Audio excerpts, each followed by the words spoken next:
Hello everyone.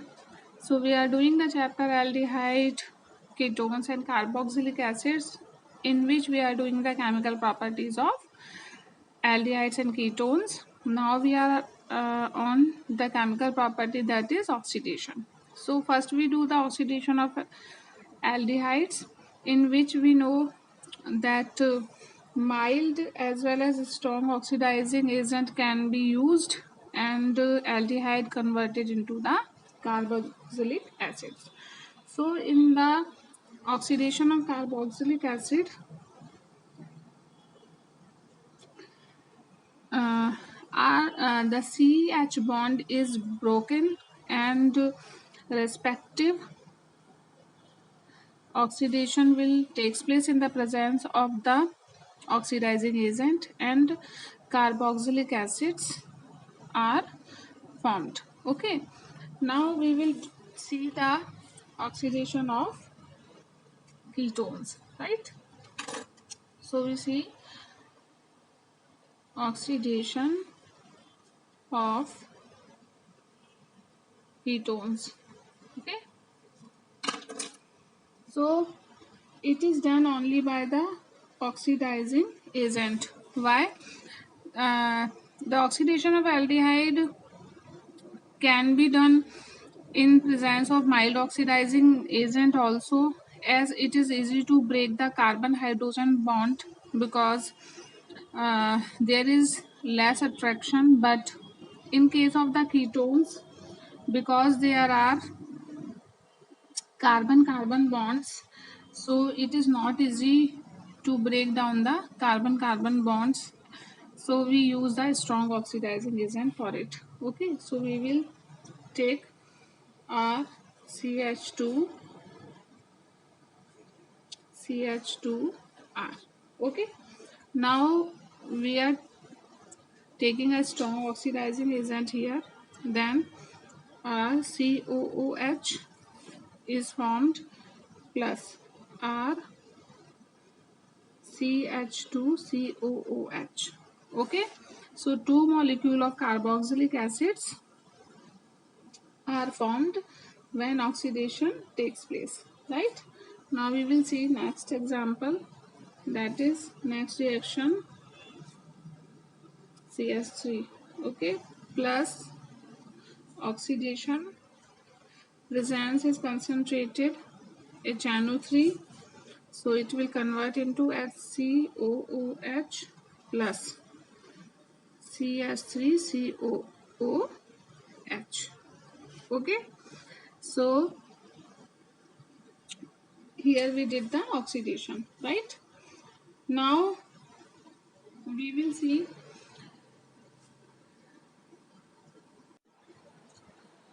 so in case of the symmetrical ketones, there was no problem. Two molecules of carboxylic acids has been formed by the breaking of the CC bond, carbon carbon bond. Okay, but what will happen if we have the asymmetrical ketone? हमारे पास ये asymmetrical ketone है, तो इसमें pops rule के according जो ketone group होता है वो प्रेफरेंशियली उस कार्बन के साथ जाता है जहाँ पर लोअर एल्काइल ग्रुप्स होते हैं, ठीक है? तो इस हिसाब से ये जो हमारा कार्बोनिल ग्रुप है वो इस चेन के साथ ना जाकर किधर जाएगा, यहाँ से ब्रेक होगा बॉन्ड और ये इसके साथ जाएगा, ठीक है ना? तो हमारा जो प्रोडक्ट बनेगा वो बनेगा CH3COOH प्लस CH3CH2COOH. ओके, तो ये हमारे पॉप्स रूल के अकॉर्डिंग हम इसको असिमेट्रिकल केस में इस तरीके से इक्वेशन को लिखेंगे, ठीक है? अब जब हमारा नेक्स्ट जो टेस्ट है वो है Tollens test. Okay, Tollens test. जितना भी नेम रिएक्शन हमने अभी तक किया है, जो भी हम टेस्ट हमने जो भी चैप्टर्स में अभी तक पढ़े हैं, they all are very very important. हमें उन पर बहुत खास ध्यान रखना है और उनके लिए एक सेपरेट नोटबुक में नोट करें तो अच्छा रहेगा हमको रिवीजन करने में, ठीक है? तो what is Tollens test? In Tollens test we use the Tollens reagent. Okay, तो हम क्या यूज करते हैं इसमें? Tollens reagent. Now what is Tollens reagent? ये होता है हमारा ammonical solution of silver nitrate. ठीक है, this is ammonical solution of silver nitrate. ठीक है, जो कि हम फ्रेशली प्रिपेयर करेंगे. ठीक है, पहले से बनाकर नहीं रखा जाता है इसको हम फ्रेशली प्रिपेयर करते हैं. ठीक है, फ्रेशली प्रिपेयर्ड. नाउ अब हमने सपोज एल्डिहाइड लिया है, दैट इज RCHO. ठीक है, प्राइमरी एल्डिहाइड है हमारे पास. प्लस हमने लिया टॉलेंस रिएजेंट AgNH3. ओके, ये हमारा क्या है? कॉम्प्लेक्स कंपाउंड है. ठीक है, that is Tollens reagent. Plus 3OH, ये कहाँ से आया? बेस से आया. ठीक है, अब हम इसको जब हीट करेंगे तो हमें क्या मिलेगा? RCOO negative ion plus 2Ag, ये हमें प्रेसिपिटेट मिलेगा. प्लस 2H2O प्लस 4NH3, ये हमें अमोनिया गैस. ठीक है, तो ये जो हमें यहाँ पर मिला है क्या? Ag का सिल्वर का प्रेसिपिटेट, इसलिए हम इसको सिल्वर टेस्ट भी बोलते हैं. ठीक है, सिल्वर टेस्ट भी बोला जाता है इस टॉलेंस रिएजेंट टेस्ट को. ठीक है, नाउ अब क्या है कि both aliphatic and aromatic aldehyde give this test. Tollens test aromatic and aliphatic दोनों तरह के एल्डिहाइड देते हैं. तो उसमें तो हम डिफ्रेंशिएट नहीं कर सकते कि which is aliphatic and which is aromatic aldehyde, but हम एल्डिहाइड को कीटोन से डिस्टिंग्विश करने के लिए इस टेस्ट को यूज करते हैं. ठीक है ना, तो हम क्या करते हैं? Because ketones do not give this test, so we can easily identify between the aldehyde and ketones. Okay, तो हम यहाँ नोट कर लेते हैं that ketones do not give this test. ठीक है, इस टेस्ट को कीटोन्स नहीं देते हैं. अब हम नेक्स्ट टेस्ट की तरफ चलते हैं, वो है हमारा Fehling test. That is Fehling test. Okay, Fehling test में हम जो रिएजेंट यूज करते हैं उसको कहते हैं हम फैलिंग रिएजेंट. तो दैट इज फैलिंग रिएजेंट. और ये क्या होता है? This is aqueous copper sulfate solution mixed with alkaline sodium potassium tartrate. ठीक है, इसके साथ मिक्स करके हम ये जो सोल्यूशन बनाते हैं उसी को हम क्या कहते हैं? फैलिंग रिएजेंट बोलते हैं. ठीक है, now we will have the aldehyde here plus Cu plus ion plus 5OH minus. ये बेस से और ये कॉपर सल्फेट सोल्यूशन से आयन्स आए हमारे पास. क्या बनेगा?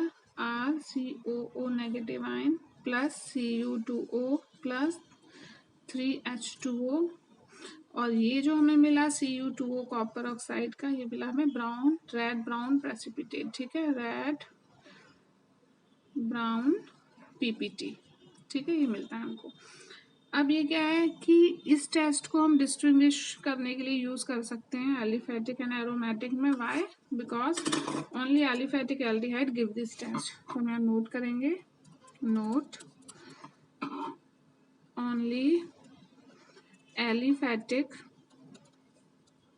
Aldehydes give this test. Okay, तो ये हमारा हो गया Tollens test and Fehling test. तो टॉलेंस टेस्ट में टॉलेंस रिएजेंट है ammonical solution of silver nitrate which has to be prepared fresh and it give the silver precipitate, and that is why this test is also called the silver test. And this is given by both aromatic as well as aliphatic aldehyde, but ketone do not give Tollens test. Fouling test is given by only the aliphatic aldehydes, not by the aromatic aldehydes. Okay. Now next test is Benedict's test. Okay. It is Benedict's test. Okay. And we will do the same as the Fouling test. Okay. So Benedict's reagent is what? Benedict reagent. It is solution of copper sulfate, means aqueous solution of copper sulfate plus citrate ions, plus citrate ions. Okay. And the reaction is same as the Fouling reaction. Okay. हम इस reaction को same उसी की तरह करेंगे जैसा हमने Fouling test की रिएक्शन को लिखा था. ठीक है ना. यहाँ लिख लेते हैं अगर आप चाहते हैं तो RCHO plus 2Cu plus 5OH RCOO minus plus Cu2O plus 3H2O. यहाँ भी हमको क्या मिलने वाला है? Red brown PPT. Okay.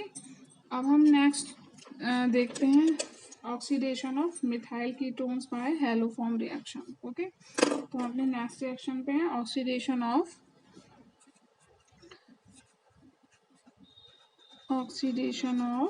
Methyl ketones by haloform reaction. ठीक है. तो हम देखते हैं इसको. Suppose we are having the compound. ठीक है. ये कीटोन है हमारे पास एंड हमें प्रेजेंस लेनी है किसकी? सोडियम हाइपोहैलाइड की. ठीक है. तो what is sodium hypohalide? This is sodium hypohalide. Okay. Sodium hypohalide. Right. अब क्या होगा? ये CH3 ग्रुप यहाँ से रिमूव होके हैलो ग्रुप के साथ जाएगा और ये NaOH यहाँ पर आकर अटैच होगा. तो हमारा जो कंपाउंड बनेगा RC double bond ONA plus CH(X3). ठीक है. तो this is hello form. When we have the 3 halo groups with the single carbon atom of hydrocarbon chain, then it is called the haloform. अगर यहाँ chlorine होगा it is chloroform, iodine होगा iodoform, bromine होगा it is bromoform. Right. अगली reaction देखते हैं हम. Next reaction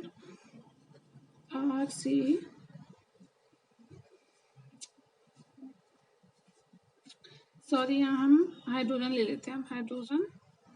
now CH3 double bond CH3 C double bond O CH3.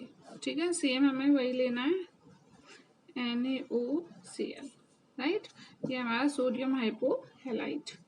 और या फिर हम इसकी जगह ले सकते हैं यहाँ क्लोरीन प्लस NaOH भी ले सकते हैं. तो ये पहला फर्स्ट पार्ट इसका एज इट इज रहेगा. यहाँ हाइड्रोजन डबल बॉन्ड CH3 भी एज इट इज रहेगा. लेकिन जो कीटोन के साथ जो मिथाइल ग्रुप है यहाँ पर हमारा ONA आके अटैच होगा. प्लस यहाँ पे बन जाएगा क्या? what will be formed? It is formed CHCl3 because we are having chlorine here now. तो ये क्लोरोफॉर्म बन गया हमारा और ये हमारा कंपाउंड बना. ठीक है. अब इसके लिए कंडीशन क्या? इस रिएक्शन के लिए इस कंडीशन यह है कि यहाँ पर एक मिथाइल ग्रुप होना ज़रूरी है क्योंकि वही किस में चेंज होगा? हैलोफॉर्म में जाके चेंज होगा. ठीक है ना. अब हम देखते हैं रिडक्शन.